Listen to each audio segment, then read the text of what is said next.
మేము ఈ ఎమ్మెల్యేకి మేము చెప్పినాం, బాబు అధికారంలో నువ్వున్నావు, మేము అధికారంలో ఉన్నప్పుడు అడుగు అడుగున నిలదీసినావు, మేము ఇంత పనులు చేసినా కూడా ఈ పని సరిగా లేదు ఆ పని సరిగా లేదు అని చెప్పేసి నిలదీసినటువంటి నువ్వు మరి ఈరోజు ఏం చేస్తున్నావు? మరి నిజామాబాద్కి బాధ్యత మీ చేతిలో ఉంది కదా, చెట్టు ఎక్కడ మరి గత 2 రోజులు మేము వస్తా ఉన్నాం. మూతపడినటువంటి మినీ ట్యాంక్ బండ్ మరి ఎట్లా మూతపడుతుంది, దాని సంగతి ఏంటో చూద్దామని చెప్పేసి మేము ఈరోజు ఇక్కడికి వచ్చినాం. మరి ఎవరు సమాచారం ఇచ్చినరో మరి ఎవరిచ్చిరో కానీ మాకు భయపడి ఈరోజు తాళం ఓపెన్ చేసి మరి ప్రజల కోసం ఓపెన్ చేసిరు. నిన్న మనం చూసినాం, వార్తల్లో ఫేస్బుక్లో చూసినాం, ట్విట్టర్లలో చూసినాం, మూతపడ్డటువంటి నిజామాబాద్ మినీ ట్యాంక్ బండ్ అని చెప్పేసి మరి వార్తల్లో వచ్చింది. మరి మేము ఇక్కడికి ఆందోళన చేయడానికి వస్తున్నామని చెప్పేసి గుర్తించి మరి ఇక్కడ ఓపెన్ చేసిర్రు. ఎంత దౌర్భాగ్యమైనటువంటి పరిస్థితి అంటే, ఎంత చేతగానటువంటి ఎమ్మెల్యే అంటే నిజంగా నేను చెప్తున్నా కదా, చాలా మనసు బాధ అవుతా ఉంది. ఆ ఇల్లు కట్టినోడికే తెలుస్తుంది ఆ ఇల్లు కూలుతుంటే బాధ ఏందో. మరి నీకున్నది ఆ బాధ. ఇది కట్టించింది మేము, దగ్గరుండి మేము కట్టించింది మేము. అప్పుడేమో నువ్వు మా మీద ప్రగల్భాలు పలికినావు. ఎన్ని సంవత్సరాలు కట్టిస్తారు, దీంట్లో అవకతవకలు జరుగుతున్నాయి, దీంట్లో బడ్జెట్లు పెంచుతున్నారని చెప్పేసి మాట్లాడినటువంటి నువ్వు మరి ఈరోజు ఎందుకు ముఖం చాటేసినావు? ఈరోజు లైట్లు ఎందుకు పెట్టిపోయడం లేదు? ఎందుకు చెట్లు పెట్టిపోయడం లేదు? ఎందుకు సెక్యూరిటీ ఇక్కడ పెట్టిపోయడం లేదు? ఎందుకు క్లీనింగ్ జరిపేయడం లేదు? తాళం వేస్తే మరి నిమ్మకు నీరెత్తినట్టుగా మీరు ఎందుకు లేవు అక్కడ? మరి ఇది ఎమ్మెల్యే బాధ్యత కాదా అని చెప్పేసి నేను ప్రశ్నిస్తా ఉన్నా.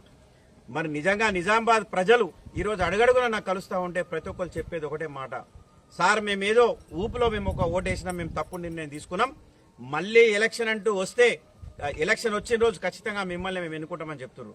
మరి నేను ఈరోజు ఛాలెంజ్ విసురుతా ఉన్నా, నీకు దమ్ముంటే, నీకు ప్రజల మీద తిరిగి నమ్మకం ఉంటే నువ్వు రాజీనామా చేసిరా.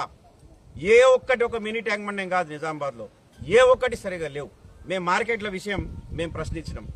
మార్కెట్ అక్కడ ఎక్కడ ఆగిపోయింది, అక్కడే ఒక అహ్మదీ బజార్ కావచ్చు, ఖలీల్వాడి మార్కెట్ కావచ్చు, అది కూడా మేము ఎలక్షన్ల కన్నా ముందు పోయినాం. ఎక్కడేసిన గొంగడి అక్కడే తప్ప ఒక్క గడ్డి పోస కూడా ముందుకు పోయినటువంటి పరిస్థితి లేదు. అంటే మీకు చేత కాదు. మీరు ప్రెస్ మీట్ పెట్టి మాట్లాడేది ఏంది?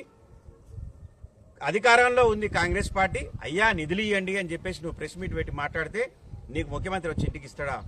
అధికారంలో ఉన్న వాళ్ళు చెప్పేది మా పార్టీ ఎమ్మెల్యే లేడని. ఈ ధన్పాల్ సూర్యనారాయణ గారు ఎమ్మెల్యే ఎవరైతే ఉన్నాడో ఆయన మాత్రం అధికారంలో మేము లేము, మాకు నిధులు రావు అని చెప్తాడు. అంటే మరి ఈ చేత కాకుండా ఎందుకు మీరు ఎమ్మెల్యేగా ఇక్కడ ఉన్నారు? మరి వెంటనే రాజీనామా చేయండి. మరి ఈరోజు ప్రభుత్వాన్ని కూడా మేము ప్రశ్నిస్తా ఉన్నాం, మరి నిధులు తీసుకురండి నిజామాబాద్కి.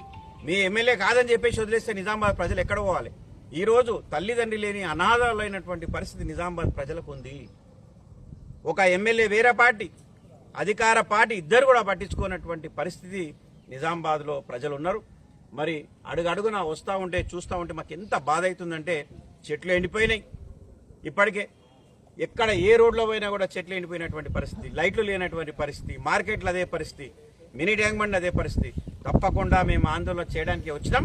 అది ముందు సమాచారం లీక్ అయ్యి ఓపెన్ చేసినటువంటి సంగతి కూడా మాకు ఇక్కడ ఉన్నటువంటి యువకులు చెప్తా ఉన్నారు. సార్ మీరు వస్తున్నారని చెప్పేసి ఓపెన్ చేసి మొన్న నుంచి క్లోజ్ ఉన్నాయని చెప్పేసి. ఇట్లాంటి చర్యలు మీరు తీసుకున్నట్టు, ఒకవేళ మీరు ప్రజల గురించి అశ్రద్ధ వహించినట్టయితే అడుగున మేము ఆందోళన ఖచ్చితంగా చేస్తామని చెప్పేసి మేము హెచ్చరిస్తా ఉన్నాం. నిజామాబాద్ ప్రజలకు ఏ నమ్మకంతో మీరైతే మేము ఒక ట్రస్ట్ పెడతాం, మేము ప్రజలను ఉద్ధరిస్తామని చెప్పేసి వచ్చిరో, ఖచ్చితంగా మీరు కొత్తగా కట్టాల్సిన అవసరం ఏం లేదు.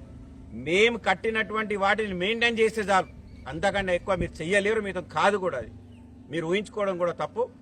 మళ్ళీ ఒకసారి మినీ ట్యాంక్ బండ్ అంటూ తాళం పడితే మేమే ఖచ్చితంగా వచ్చి ప్రజలను తీసుకొని వచ్చేసి మేము ఓపెన్ చేస్తామని చెప్పేసి మేము ఎమ్మెల్యే గారికి మేము చెప్తున్నాం. అధికార పార్టీ కూడా మేము చెప్తున్నాం, ఇంకోసారి ఇలాంటి చర్యలు మాత్రం జరగొద్దు, ఖబర్దార్.